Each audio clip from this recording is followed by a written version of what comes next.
Right, and now to the main business of the day. Without further ado, I call to the podium our chair of the day, Vice President Quinn Scalzo, to take over the meeting and introduce our guest speaker. Thank you, Phil. Good afternoon, wonderful guest. Great pleasure here today to have Paul Guerra present to us and give us a bit of an insight on what they are heading into to try to help what's occurring in Victoria. Lots of activity, lots of challenges. As we know, we're in a state of flux in the sense of the way we're going to go forward. Paul hopefully will give us a bit of an insight to what's going on. The Victorian Chamber of Commerce and Industry Chamber is the largest and most influential not-profit business organisation in Victoria, which Paul heads. Information and supporting our members, clients and reach of 85,000 businesses and individuals across our great state. They provide programs, information and support to members and non-members to ensure a diverse and robust business community in Victoria. Paul Guerra is the Chief Executive of the Victorian Chamber and was previously the Chief Executive of the Royal Agricultural Show of Victoria, incorporating the Royal Melbourne Show and the venue management of the Melbourne Showgrounds. Prior to his work with RASV, Paul was Managing Director of Asia Pacific for Optimum International, a subsidiary of the United Health Group, one of the world's leading providers of health services. Paul was Victorian State Director of Vodafone, and prior to his appointment, he held extensive 7-year career with Motorola, finishing as Director and Vice President of the Motorola Asia Pacific. Paul is a non-executive director of Red Dust Role Models, a non-profit organisation that aspires to improve the lives of our Indigenous youth. Paul is the past chairman of the Queen Victoria Market. His current board roles include Director of Racing Victoria and the Victorian Blue Ribbon Foundation. Paul, of course, is also an Australian Day Ambassador and a proud Victorian. Welcome, Paul. Appreciate that, Quinn, very, very much. Lovely, warm welcome. Thanks to President Catherine. I hope she gets better soon, but really delighted at the opportunity to speak today. To President-elect Phil Cornish, thank you for the welcome today. And an old friend of mine, Duncan Harris, great to see you here as well, Duncan as well. Hopefully you've all heard of the Victorian Chamber along the journey, and Quinn gave us a great introduction there. But what you probably haven't realised, and we heard a little bit about that from Cheryl early on, there's a lot of similarities between the Victorian Chamber and what we do and the members of Rotary. Rotary members pride themselves on being people of action, leaders who make real change here in Melbourne and around the world. And I've got to say, we see ourselves the same in the Chamber movement. Our organisations have been around a long time. They are part of the fabric of this city. As we heard earlier, the Melbourne Chamber of Commerce dates back to 1851. It was the first incarnation of a chamber in Victoria, and its members included some of the city's most influential business people, including stockbroker J.B. Weir and the founding president, merchant and politician William Westgarth. The Chamber advocated for free trade and, with the power and influence of its members, played an active role in political life. I have the privilege of walking past those honour boards every day as I come into the office, and you're taken back a little bit in terms of the history, not only of how old the Chamber is, but some of the names that are on the Chamber plaques there are past presidents alike, and it is quite an influential group. The Melbourne Chamber petitioned Queen Victoria in 1865 over customs duties and calling for improvements for the city's rivers and harbours to improve commercial activities. I do want you to know that I wasn't around for that part.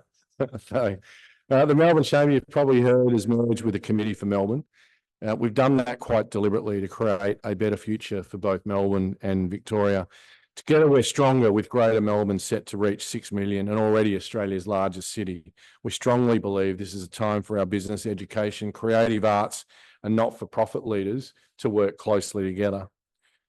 Both Melbourne Chamber and Committee for Melbourne come under the Victorian Chamber, and we're hoping that that's going to give business an even greater voice that's going to be impossible for governments and policymakers to ignore.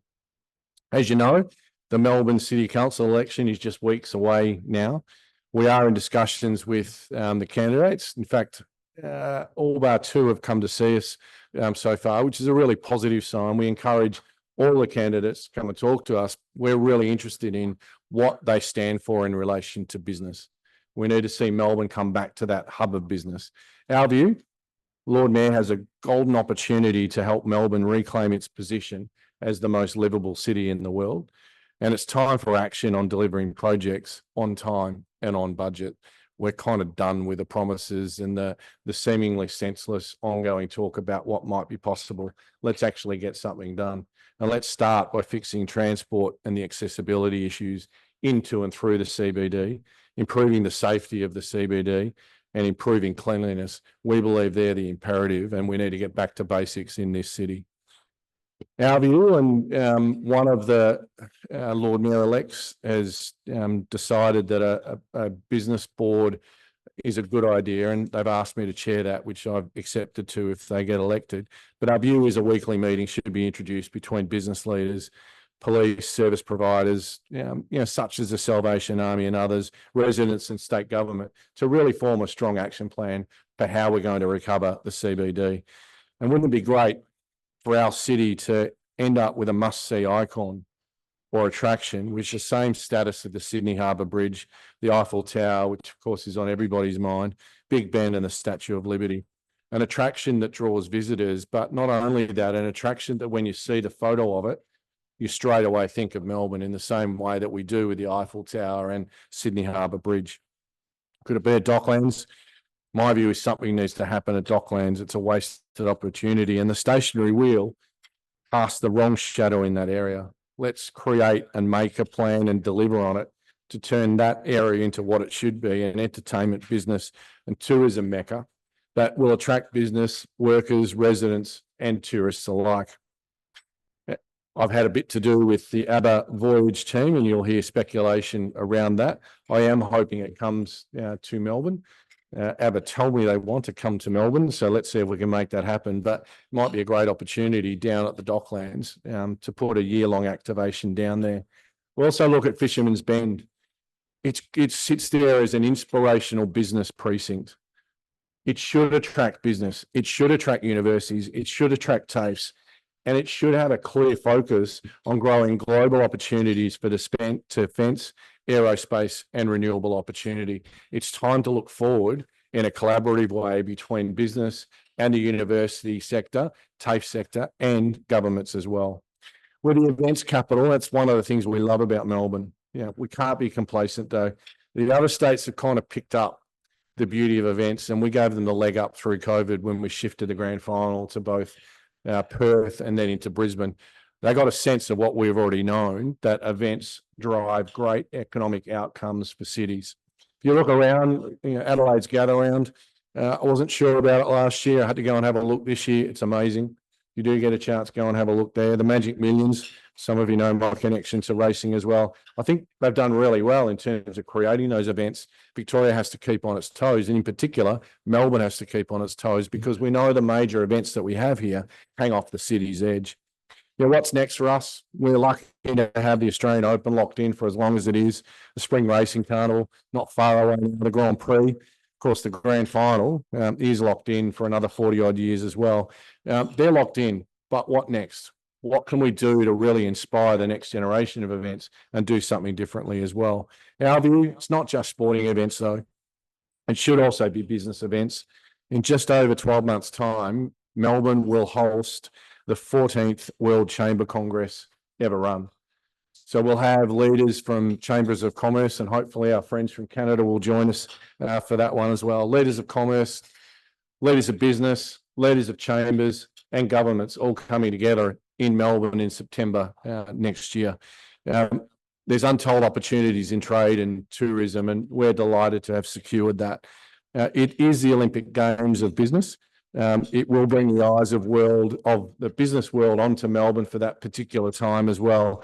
And I've got no doubt it will open up investment and networking opportunities. It is a brilliant opportunity for Melbourne and Victoria to get engaged in. And I'd encourage you, if you're thinking about what you're going to do between September 2 and 4 next year, give that a thought. Come along and have a listen to some great leaders, but also meet some great people as well. Duncan's already thinking about, with one of the business interests that he has and givebacks that he has, running his African summit against that as well, which I think would just be wonderful as well. Our view, we had to compete to get it and we won it. But in the fact that we won it, it's a nod to Victoria's status in the international economic market. And we think that's a good thing for our state. We think it's a good thing for our country. But we do know we live in challenging times right now. Our economy is facing significant headwinds. I haven't seen these type of headwinds for the better part of 30 years. And we're starting to feel the pressure all around, rising energy costs and concern about the uncertainty of ongoing energy supply at affordable prices. You probably heard us in the media and through government about our position on that. We need a really clear plan on how we're going to transition to net zero by 2050, a really clear plan that doesn't penalise business by paying additional costs, a really clear plan that doesn't force people to move off their gas appliances and onto electricity, and a really clear plan for ongoing affordable supply of energy of all types. We don't have a plan from the state government yet, and our view is that's reckless. There should be a plan which we're engaged in, and when I say we all are engaged in. The idea that we can turn gas appliances off because we can't find new gas, I think is appalling.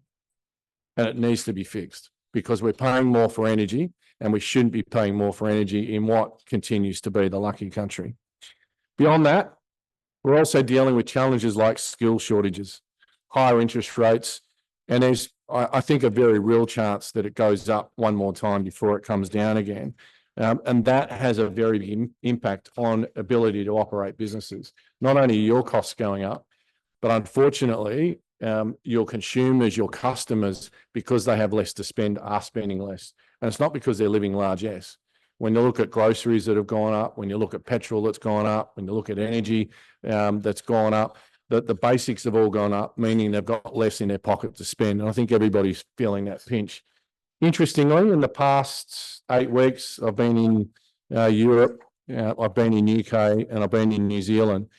The challenges that we've just spoken about are the same as the challenges they're confronting there, all the way through to the energy issues. So we're not alone in this. Europe is particularly focused on the survivability of small and medium enterprises, as they recognise the strength of their economy is linked to that. And I have to say, I'm getting increasingly worried about the viability of the small and medium business sector in our state and across Australia as well. We need intervention from the state government predominantly. We need intervention from the federal government to make sure that tier of business survives. Australia, like Europe, is probably 90% small and medium businesses. If they don't survive, employment is at risk, but our viability as a state is at risk as well. So we need to do some thinking in and around that and how we support those small and medium businesses as well. I think the outlook for me, I think it remains tough realistically for another 12 months. We'll get some blips. I think the US federal election comes at a good time for the global economy. So I do think we get a blip there. And I think hot on the heels of that, we'll get our federal election. And as we know from past, federal elections are a good time for governments to give away money. So we're hoping that's going to stimulate the economy through that as well. I'm more of a view that we're going to get a late election. So I think it'll be late May. I think they'll leave it as late as they can go. So I think we'll start to see some level of recovery by June next year. But I do think we bounce back after that. I think there's enough curiosity in what's going on in our business environment to be confident that there will be bounce back. Employment has to hold up. I've got to say it's the one thing that surprised me, even as things have turned a bit tougher. The employment market has stayed relatively strong, which I think overall is a good thing. With that, you should see business investment starting to return as well. And hopefully businesses that can get through over the next 12 months will bounce back after that. Victoria can't stand still though. We need migration as a state, and hence housing and vital infrastructure must continue to be built. The notion that we should stop infrastructure build while we're still going for migration increase is wrong. We'll end up with a cluttered city, a cluttered state. So we have to keep pace with migration through infrastructure as well. Turning our back on some levels of infrastructure isn't a great idea either, particularly in international education, not only because of the commerce that it brings in through the students, but they are a vital part of our employment market as well. And what most of us don't realise is it's the easiest form of soft diplomacy. when we've got international students who have studied here, go back to their homeland, you get a meeting with them and they find out you're from Melbourne, the door is wide open. And it remains that for the rest of their careers as well. And we can't lose sight of that. Likewise, we can't lose sight that the state has a massive debt issue. How do we get there? We probably don't have enough time to talk about that today. Let's focus our efforts on how do we get out of it. And the way to get out of it is not to tax our way out of it. There's some comments that the Treasurer has made today, which I think are quite encouraging. We hold a really strong relationship with the Treasurer, as we do with the Premier. So we've been really clear. It's enough. No more tax on business. You're killing us. Right? The way out of this is growth. And the way to stimulate growth is actually back through the private sector. I think now it's a joint combination between governments providing stimulus and the private sector leaning in. So you get that real partnership approach between government and the private sector. Ultimately, it's the private sector that provides 70% of the jobs in this state and continues to grow as well. In terms of money, there's plenty available. Might surprise all of you to know that there's about $3.7 trillion swashing around in superannuation looking for a home every year. It's looking for a home. That home should be Victoria.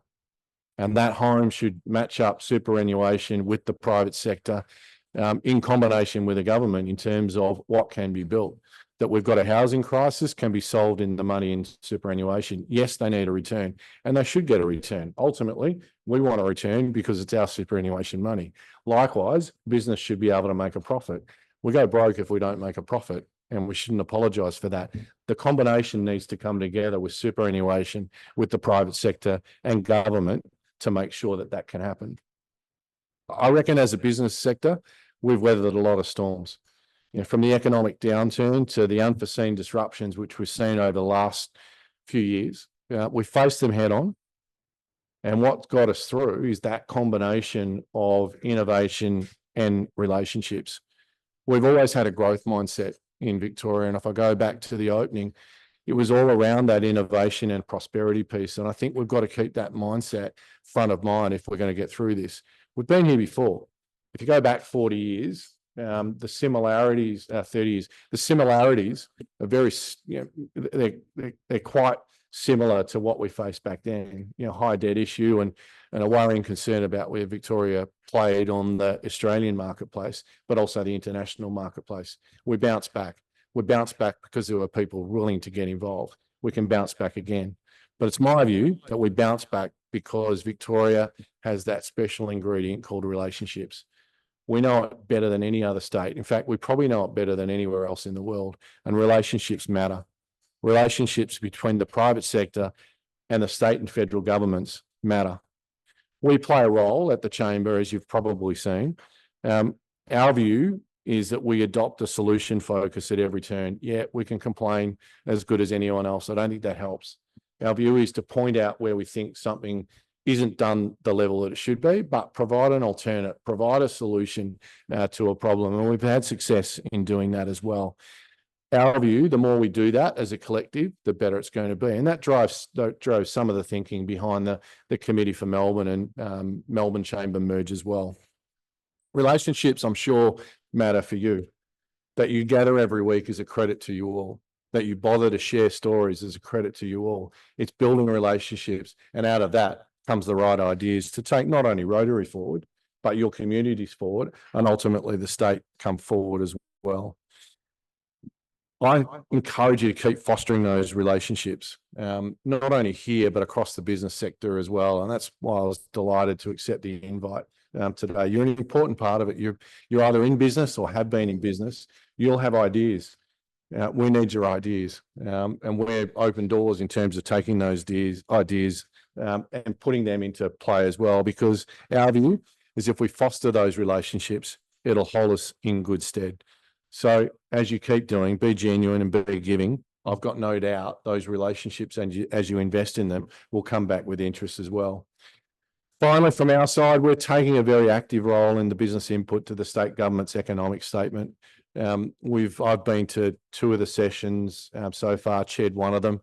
There's another couple of play out there. They're going okay. I think we need a bit more of a business lens on them rather than a regulation lens, but we'll get there, which is good. Our view is the private sector is the key through all this, and we'll keep pushing that. So that growth mindset coupled with relationship, they're our secret weapon. And it's the belief that even in adversity, opportunity abounds. Whether it's us looking at new markets, optimizing processes, fostering collaboration or other opportunities for growth, they'll all help propel Melbourne and Victorian businesses towards a bright future where our view, innovation, resilience and prosperity go hand in hand. Melbourne's ready for a new era of growth. Victoria's ready for a new era of growth and prosperity. It'll look different to where it's been, but that's good. That's the challenge that confronts us all. And the Victorian Chamber is absolutely ready to play its part. Thanks.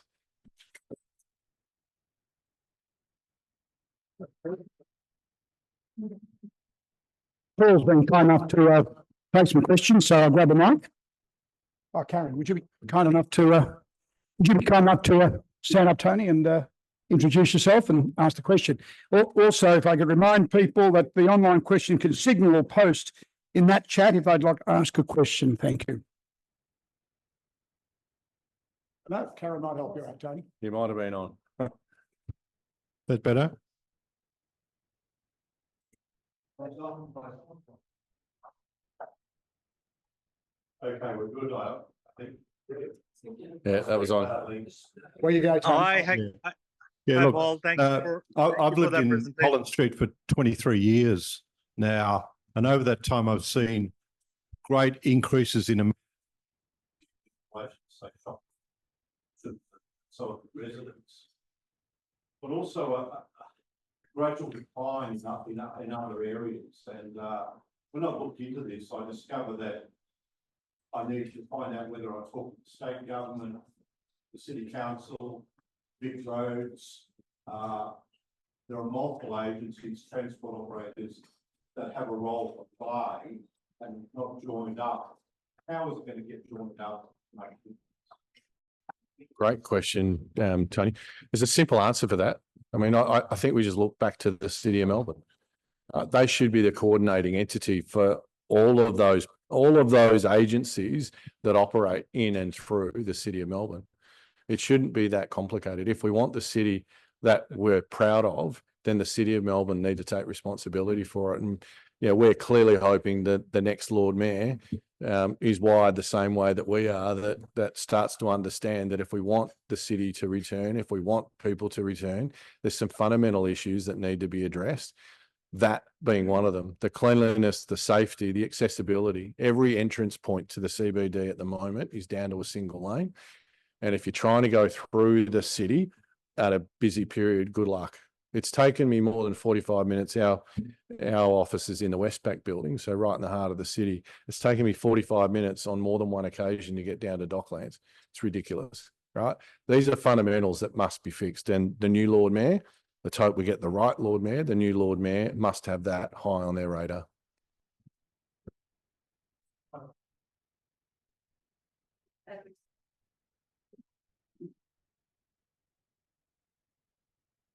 Rob McGuire, thanks for your talk.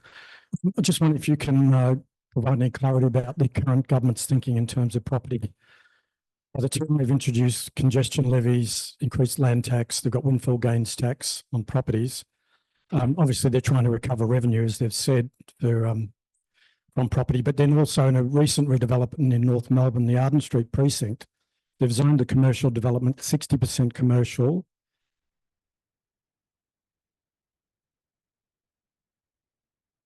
Yeah, thanks, Rob. It's a bit stuffed at the moment, the whole property market in this state. And it has to be one of the keys on which we recover against. The fact is the investment in property in this state is a lot lower and continuing to be a lot lower than every other state in Australia. The money coming in from offshore isn't coming into Victoria in the property sense, and it's not coming in the business sense either. So one leads the other. Our view is that property leads on that. We've made our position clear with the government around the need to address this. How we actually get there is a point of conversation that we're having with the state government at the moment. But, to give the Treasurer his credit, he understands it. It's complex in terms of, as you've rightly picked up, with the debt issue, they have to raise tax somewhere. Our view is trying to, gain it out of the property sector. We're starting to see the disincentive that is, but absolutely it needs to be fixed. Joe? I'm just hearing it. Tony, I've got one online. The question is that both Australia and Canada are commodity countries. Is there a way that we can work together to promote our manufacturing sectors? Yeah. So this idea of collaboration, I think we're going to hear more and more, and it's leveraging the strengths that we've got. We're a services state. We don't dig a lot out of the ground and export it, unlike WA, and they're living the benefit of that. They're a rare jurisdiction around the world that isn't in high debt. Most jurisdictions have similar issues to Victoria, and that they're high debt, high inflation, high interest rates, low unemployment, lack of skills sector, housing issues and the like. For Victoria to get out of it, I think collaboration is the key. I think there is more and more an opportunity to look at those collaborations, not only across states, but across countries as well. It was one of the drivers for us to go and bid, and that's why we're so delighted to win the World Chamber Congress, because that's the ultimate, is to bring the best of the best from around the world together. I think we'll get some real benefit out of that. But I also think it's time for us to stop and think about, rather than playing the field in terms of our strengths, what are Victoria's key strengths? And how do we double down in that? Rather than trying to be everything to everybody, where can we dominate and win globally? And if that means we have to take partnerships with other states or partnerships with other countries, then so be it. But I think we have to be brave to get out of the situation that we're in. Thanks, Paul. Right. Thanks. Thanks for your talk, and I really like your optimism. A rhetorical question. How likely do you think it is that this current government will start listening to the private sector rather than listening to the unions? Yeah, it's probably sharper focus over the past few weeks with what we've heard out of the CFMEU. Look, to give the current government its dues, we've had pretty much an open door access into the previous Premier and his team of ministers. We've seen a change with the Premier, change with the ministers as well. And the Premier is accommodating, the Treasurer is accommodating, and the key ministers are accommodating as well. We have success by putting solutions forward. We're not always in their good books. That doesn't bother us. We're here for business. We're not here to help them get re-elected, nor are we here to help the opposition get re-elected. We're here to make sure that business gets its fair hearing and business has what it needs to operate in a way of growth. Right now, the state is more and more recognising that the way forward is in that pathway through business as well. So we're optimistic that the change of government and therefore the change of circumstances that she's inherited will mean that continues to grow. I have a meeting with the Premier tomorrow morning, and I have a meeting with the Treasurer on Friday morning again. Saw the Treasurer a couple of times last week as well. So the access is there. It's up to us, and that's why I welcome your input. We'll have ideas. You'll have ideas. There's no mortgage on good ideas. Let's get the right ideas on the table and take them to the state and see if we can get traction on it. Paul, you've just come back from overseas. What can you share with us that we could introduce into Victoria? I mean, as you say, there are lots and lots of common problems, and hopefully there are some solutions that we come up with. Yeah. I'd encourage anybody that hasn't been overseas to go overseas and go and see other parts of the world. It's a wake-up call for us in that they're not waiting for us. Right? They're getting on with life. They have similar challenges, and I heard from the Vice President of the European Commission. He gave a speech. I could give it word for word here. The only thing you'd change is this concept of a Green Deal, which is their transition to net zero. That's the only thing that was unfamiliar in the speech. The rest of it was identical. But they're not thinking about Australia. They're thinking about what's happening in Europe. They're thinking about what's happening in London. They're not thinking about Australia. We've become detached from the rest of the world. The Olympics have helped, but we need to double down now on our effort to get back and re-engage with the rest of the world. It's an eye-opener because the challenges that we have here and we feel it intensely here, are the same challenges that they have around the rest of the world as well. They're not waiting for solutions. They're getting on with it. They're getting selfish in Europe around, and the Vice President made the comment, you know, that the energy transition should be done for Europeans by Europeans. They're not talking about importing the expertise. They're talking about creating and developing it within Europe. Well, what a great way to kickstart manufacturing again. And that's in fact what they'll do. So there's ideas there that we can see. The eventing side, you know, we met with the CEO of Ava Voyage, and what they're doing through that is quite amazing. It's an event that hopefully will come to Melbourne, should come to Melbourne as well. We were there in the lead up to the Paris Olympics, and you get the buzz around that. That is an early warning bell for Melbourne, though. We saw what Olympics did for Sydney and how it accelerated their city and their state. It will do the same thing for Brisbane, and therein lies the danger for Melbourne and Victoria. If they accelerate too far ahead, then you'll see the shift of momentum to go from somewhere between Melbourne and Sydney to go somewhere between Sydney and Brisbane. So we have to be really conscious of what the Olympics are going to do. But across the board, I think, you know, the increased opportunities for trade, about 5% of Victorian businesses export. It's too low. It's too low. Right? For us, there's a global marketplace out there. How do we get in touch with that? I think the other thing that really struck a chord with me is the focus, particularly in Europe, on the small and medium enterprises, right? And we need that focus here if we're going to push through in what is tougher economic times. Well, innovation will come from small and medium, so we really need that support. Thank you, Paul. Been a great talk, and we're very grateful you were able to be today. Thank you. Pleasure. Thanks.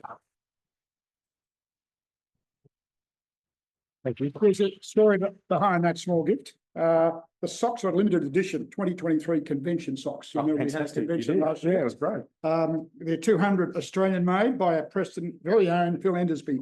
The organisation is called Wilderness Wear, so wear them with great pride. Thank you. Thanks, Phil.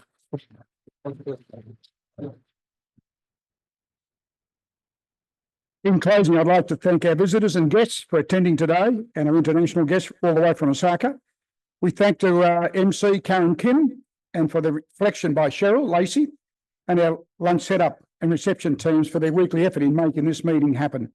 Please, if you can stay back a few minutes to assist with the pack up, it'd be greatly appreciated.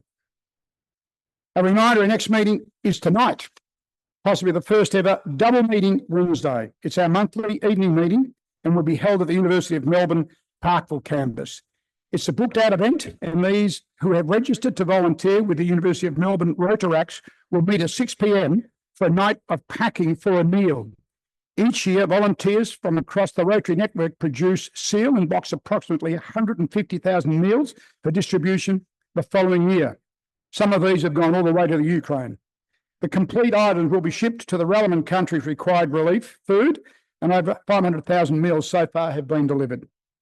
A reminder, next week, we will meet here at number 35 for lunch, and our guest speaker will be Catherine Ellis, CEO Leadership of Victoria. Please join us to hear from another important leader in our community and attend that meeting. We can stand up and close with our national anthem.